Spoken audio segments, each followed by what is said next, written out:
Tonight, World in Action has tracked down one of the most elusive men on Earth. This was the end of our search. An ex-cattle boat, the Royal Scotsman, docked at Bizerta, a small port in North Africa. On board about 250 people, making some sort of a crew, and this mysterious man. The localized Scream Man thought he was a great scientist looking for insects. Everybody seems to think he's a millionaire. These are no ordinary seamen. Their allegiance and devotion to the mysterious man is total. To them, he is my Commodore. The man is L. Ron Hubbard, charmer, science fiction writer and showman, the creator of Scientology and the man who's pushing it into its new, more militant phase. He now requires that his crew must have training in judo and weaponry, and that they must be ethically beyond reproach, tough, formidable, and effective. To them, he's a savior. One of them wrote, "That which I have really found is the nearness to the greatness which is Ron, our founder, to me, above all, my Commodore." To date, shyness has overcome Mr. Hubbard when asked to appear on television. After several weeks of hunting for him with the help of almost every radio station along the Mediterranean and beyond, World in Action at last tracked Hubbard down. Just before dawn on a recent Sunday morning, Hubbard, who finds sleeping difficult, decided at last to speak. He spoke for a long, long time about his money, his beliefs, his critics, and the new authoritarian structure of Scientology. But first he spoke about his troubles with the British government. He put on his hat, he smiled, and he began. Well, that's very interesting. But let's correct an impression first. You said you were in trouble. Let's get my relationship to this completely straight. So on. I am the writer of the textbooks of Scientology. About 2.5 years ago or so, I even ceased to be a director of organizations. The government, in the first place, I am not in trouble with the British government, not even faintly, and if I went in today or tomorrow through immigration, they would tip their hats and say, "How are you, Mr. Hubbard?" as they have been doing for years. The immigration officials might well tip their hats, but they couldn't let him in. The day we filmed Mr. Hubbard, the Home Office decided that Britain would be better off without him. St. Hill Manor, England, Hubbard's British headquarters, handling an income of something like £1 million a year. But as Scientology expands, more and more governments and mental health authorities condemn it.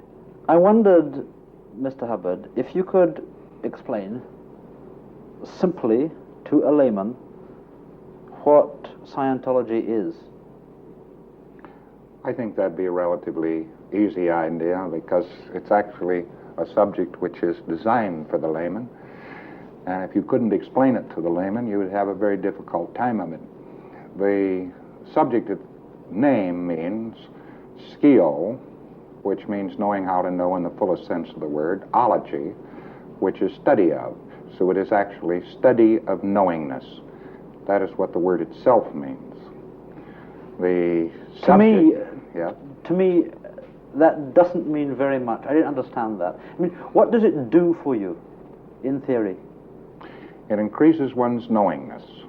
But if a man were totally aware of what was going on around him, he would find it relatively simple to handle any outnesses in that. Even after 3 hours of talking, we never got an explanation from him that we could understand. In fact, Scientology is a faith, a religion. Because faiths are now out of fashion, it calls itself a science. But scientists would have just as much difficulty with the beliefs of Scientology as they do with virgin births and resurrections from the dead. St. Hill is a nice place. Scientologists are very friendly and honestly believe that they can help whoever goes to them. Usually, they can. Scientologists do two basic things. First, they sit for hours listening to recordings of Hubbard, and they're examined to see how well they've learnt it. Now, the mind, when it has an old experience, will add that data into its current experience, and it keeps coming up with wrong answers. A professor looks at some college student with a slight twitch of the eye, and this girl says, "He has winked at me." Dust got in his eye at that miniature scene. What he tells them, when you cut through the jargon, is partly good sense, teaching his disciples how to calm down and deal with the things that worry them. The rest is religious ramblings and stories about his achievements in this life and the ones he's led before, which are as imaginative as his science fiction. Because she was assaulted when she was 10 by a fellow who winked at her first, and it messed her up considerably. I don't understand what oat crunches are. Oat crunches, they're a thing. The real hooker in Scientology is this instrument. They call it an e-meter. It's a very simple electronic device that's been around for years as a lie detector. There's no mystery whatsoever about it. Hubbard uses it in a process he calls auditing, the Scientologist's confessional. Here the student talks, often for many hundreds of expensive hours, about himself. His inmost secrets are dug into. As they question, embarrassment, fear, guilt, shame, any emotion will make the needle waver. American courts have condemned the e-meter as being totally unscientific. It measures only emotion. It can't distinguish between fantasy and reality. If you feel ashamed because you believe that in a previous incarnation you hammered the nails into Christ's feet, the Scientologists think that proves that you lived before as a Roman centurion. Unburdened, the student feels free at last. It's this area that's of deepest concern to the medical world. Although discussing their deepest problems naturally makes many people feel better, the Scientologists also apply this technique to people in no fit mental state to stand it. Sometimes, digging with the best will in the world into a student's problems, they can reduce him to a state of collapse well known to psychiatrists. The Scientologists gaily call it the sad effect. The only mystery about the e-meter is its price. In a recent US income tax trial, it was stated that it cost about £4.09 to make, while Hubbard was selling it for between £44 and £51. As the court commissioner said, such profitability, while not at all conclusive, is indicative of a commercial operation. The Hubbard College of Scientology Qualifications Division, Department of Certifications and Awards, does hereby certify that Janet E. Lundy has attained the state of clear. This girl has reached her goal. She has gone clear. Clears, like her, have gone through a list of some 60 questions written in Hubbard's own handwriting without showing any emotional reaction on the e-meter to any of them. Towards us, the unbelievers, they feel pity. They call us wogs. I've never given a speech before, so this is the first one for me. But I did want to say one thing. Validate yourselves. You're beautiful. Thank you. For many, Scientology becomes not only a faith, but a way of life. They become dependent upon the organization for their social life and even their livelihood. They work for very long hours and almost no money. A year ago, the organization did not deny a profit of £500,000. Since then, the income has touched £30,000 a week. They neither know nor care what happens to the money. About 3 years ago, Hubbard introduced a new note into his little kingdom, discipline. He laid down a rigid line of conduct. Since then, the ethics department has taken over more and more. This is one of Hubbard's ethics orders on critics of Scientology, so-called suppressives. SP order, fair game, may be deprived of property or injured by any means by any Scientologist without any discipline of the Scientologist, may be tricked, sued or lied to or destroyed. Last year, Hubbard wrote, Now get this as a technical fact, not a hopeful idea. Every time we have investigated the background of a critic of Scientology, we have found crimes for which that person or group could be imprisoned under existing law. We do not find critics of Scientology who do not have criminal pasts. Over and over we prove this. Politician A stands up on his hind legs in a parliament and brays for a condemnation of Scientology. When we look him over, we find crimes, embezzled funds, moral lapses, a thirst for young boys, sordid stuff. Wife B howls at her husband for attending a Scientology group. We look her up and find she had a baby he didn't know about. Most recently, Hubbard wrote this of a group of people who defended against the ethics department. They are declared enemies of mankind, the planet, and all life. They are fair game. No amnesty may ever cover them. The Criminals Prosecution Bureau is to find any and all crimes in their pasts and have them brought to court and prison.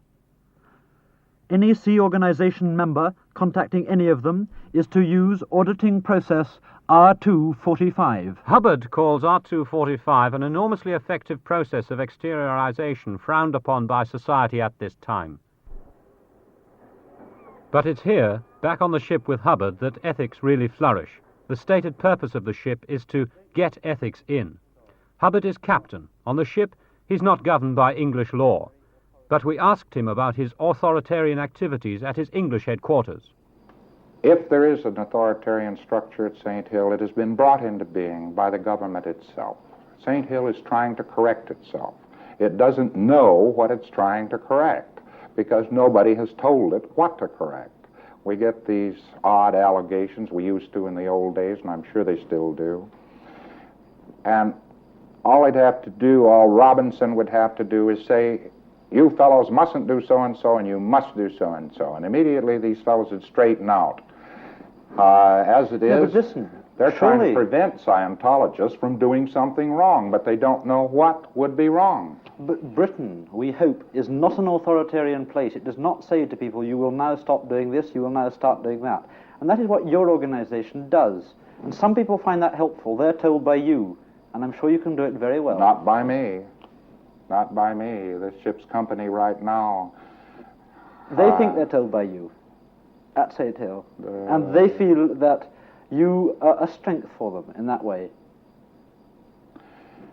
Anybody who has inspired a movement would be a strength for them. But let me clarify this very definitely. It is not an authoritarian organization, and the only reason why it is trying desperately to keep itself in some sort of very firm order and so on is because they're trying to correct things. But surely it's authoritarian in its treatment of suppressive people, that kind of thing. I mean, you don't allow criticism. Oh, no, a suppressive person isn't critical. A suppressive person is a person who denies the right of others. But surely you are doing precisely that thing to them by denying them the right to do what they want to do. Perhaps, but if somebody's going to kill a baby, I think you would deny him the right to. This is beside the point. The only reason why any discipline has had to enter the scene, and the government should be very glad of that discipline, is to keep the lunatic fringe and from other people from exploiting this subject and victimizing people with it. If the government were to knock out the control point of Scientology, they would reap the whirlwind. Why do they just fight it and say there's something bad? But they never specify what's bad. They haven't specified. For instance, right now they say we're breaking up marriages. What? That's a lie. As a matter of fact, they're saying that at the moment when you've got this book, which was just about to go on the press, is How to Save Your Marriage, because it contains thousands of successful marriages. How many times have you been married? How many times have I been married? I've been married twice. And I'm very happily married just now. I have a lovely wife, and I have 4 children. My first wife is dead. What happened to your second wife? I never had a second wife. What Hubbard said happens to be untrue. It's an unimportant detail, but he's had 3 wives. He did have a second wife, Sarah Northrop Hubbard, from whom he was divorced on the 12th of June 1951. He has at least 3 other children. What is important is that his followers were there as he lied. But no matter what the evidence, they don't believe it. Nick Robinson was on that ship until June this year as Director of Public Activities. How do Scientologists react when it's proved to them that Hubbard claims things in his past that just aren't true? Well, it depends how high up they are. Obviously, you can shake a pretty new Scientologist that way. But if they've been in Scientology a long time, they don't think in other terms, you know. Scientology is their universe. And so they would just refuse to believe it. What are you actually doing on this ship now? I am studying ancient civilizations, trying to find what happened to them, finding out why they went into a decline, why they died. This studying, I mean, what do you do? How do you do it? I have sent out several people to look over areas and so on. They come back, they tell me what they are. I go out to the important ones. Well, the way Hubbard did his research, so far as we could see, was to scout around the islands and the coastline of the Mediterranean and see what it suggested to him, you see. He was supposed to have total recall of past lives. This past life thing goes right through Scientology. So it's a pretty important thing to establish, you know. And one incident which he described at the party following his return was that he had docked at Sardinia. And 2,000 years ago, according to him, he had been the commander of a fleet of war galleys in the Mediterranean. And he had had an affair with the priestess of the temple on Sardinia. And he used to make assignations with her by a secret tunnel into the temple. It was all beautiful Rider Haggard stuff. And, well, at the island, he made a little plasticine model of the secret entrance and sent his troops around to scout around for it. And there it was, lo and behold, there was a stone which resembled the model. And they thought, well, this is the entrance. And when Hubbard described this at the party, celebrating his return, you know, the whole room sort of erupted into cries of good old Ron and whistles, you know. And I think I was the only one there, kind of skeleton at the banquet, you know, who thought, well, this is marvelous showmanship, but it doesn't prove a damn thing about past lives. Do you believe that you have lived before? Now, to answer that question is be very unfair. Scientologists believe they've lived before, though, don't they? Oh, yes. As a matter of fact, it's quite interesting that exercises can be conducted which demonstrate conclusively that there are memories which exist prior to this life. This is a drill. This is a drill. Fire, fire, fire on the food deck. These are some of the faithful at fire drill, one of the few things we were able to film before they got angry. One crew member wrote a letter published in the ship's magazine. My body was seen in the ship at a certain place, whereas at the very time it was being seen, I was discussing the very spot with another 3 Sea Organization members way away from where I was seen. After this, I received 3 letters from South Africa, the writers of which were glad having seen me and congratulated me on looking so well. My last time in South Africa was 1957. Recently, I went there 4 times, bodiless, to see my friend Chris Weidemann. My body has not left Spain since it got here. Not everybody on board was so fortunate. Nick Robinson. For a long time I was noticing discrepancies between what Hubbard was claiming to be the abilities of his clears and OTs and what I knew were their abilities, because I'd met several hundred of these clears and several OTs, which are the advanced students, and they just didn't have the abilities Hubbard said they had. He published some years ago that a clear would have a genius IQ, would have total recall, that is perfect memory, would have excellent health, high ethics, and would never have accidents by his own fault. Now, I found incidents to refute every single one of those claims. In fact, I never found a clear who lives up to the entire formula. So, I thought if Hubbard could exaggerate here, was other areas he could also exaggerate. I went down to Valencia to check out these OTs, who were there en masse, and I wasn't impressed at all, so I left. Those who stay provide Hubbard with an almost free crew. There are no professional sailors. He pays them just enough for cigarettes and sweets, but they pay him rather more. The new advanced courses cost something more than £1,000 plus keep, payable to an account in the name of Hubbard's present wife. If all 250 people have signed for these advanced courses, which according to Hubbard can be completed in weeks, days, and even hours, that makes over £250,000. The scrapers could be scraping for quite some time. They've been asked to sign a contract for 1 billion years. You say that you have retired from Scientology. You're now on a very smart and splendid ship. Well, what are you doing on this ship? I don't think the Labour government ought to know this because they don't approve of loafing, but I'm loafing. What are you loafing on? On what proceeds? Where did you get all the money to loaf? Well, one tends to overlook the fact that all during the 30s and actually during the late 40s, I was a highly successful writer, and that a great many properties and so on accumulated during that period of time. Is that really where the money for all this comes from? Yes, yes. One of the things... It doesn't come from the Scientologists at St. Hill?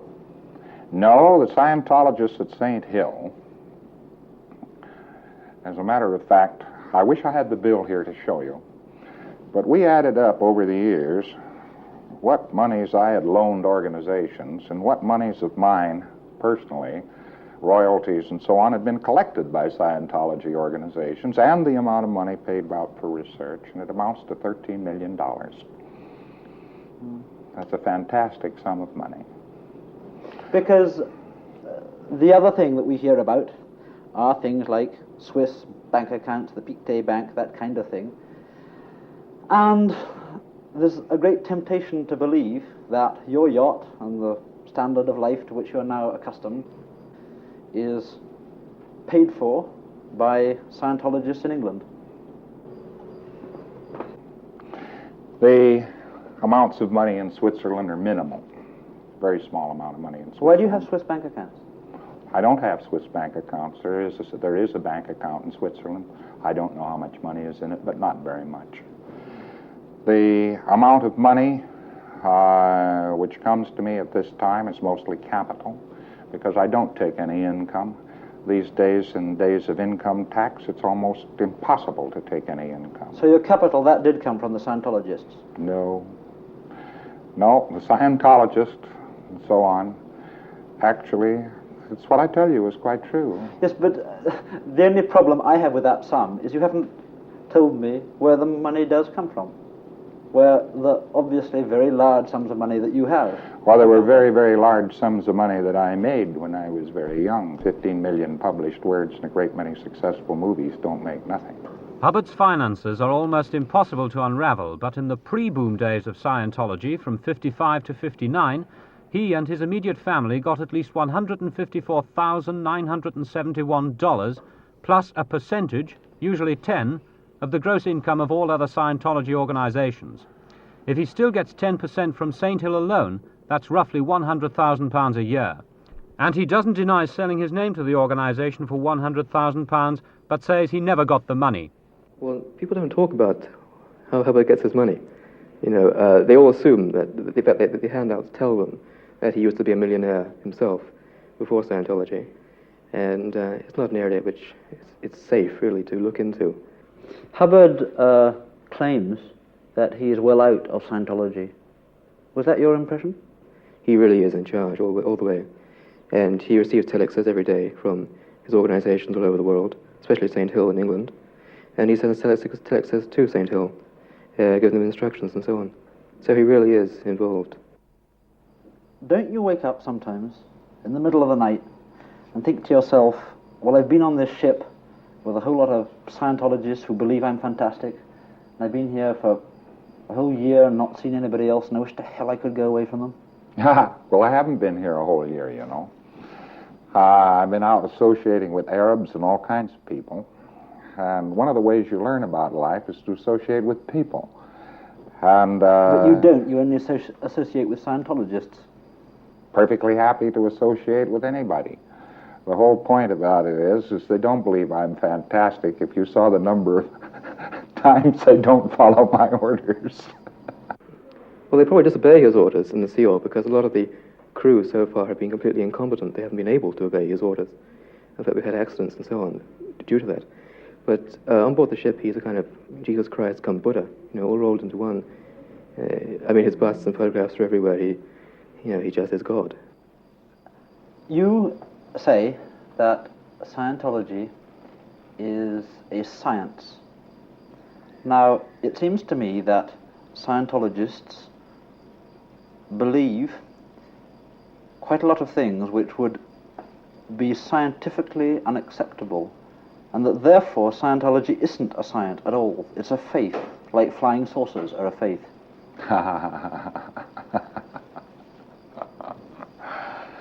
A science is something which is constructed from truth on workable axioms. There are 55 axioms in Scientology which are very demonstrably true. And on these can be constructed a great deal. But there are also a lot of things that aren't true. Not necessarily aren't true, but aren't usual. They found something that works, you know, in a kind of psychological wilderness elsewhere. And they've also been fired with a tremendous ambition, because there's nothing too ambitious for Scientology. They seriously hope to eventually take over the galaxy. You think that you're okay, yeah? Well, I don't know that I'm okay any more than anybody else is okay, but I at least live a happy life and a very full one. I have a happy marriage, and my kids are all cheerful, and I'm not, nobody's finding any fault with me personally. Do you ever think that you might be quite mad? Oh, yes. The one man in the world who never believes he's mad is a madman.